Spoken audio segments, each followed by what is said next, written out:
Ha bu günler 2026'dır. 2026. 2026 değil mi? Mübarek olsun. Ha. Böyle Azerbaycan halkı için Rahman itinin de bayramı mübarek olsun. Bu hangi ilden de? Ha gitti.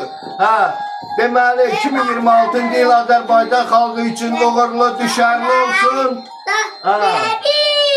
Körpə balalarımız sağlam olsun, hayatlar güzel olsun. Bak da.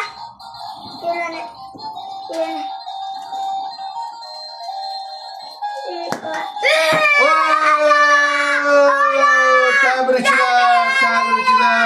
İndi süzək. Ha. İndi sen de süzüm. Çekeceksen mi? Ha. Bu benim, bu da senin. Bura benim. Ha indi bura. Vur göre gel. Ben eve indimi de var. Ha. Ha sağ ol. Sağ olun. 2026 yıl mübarek olsun. Kış olsun.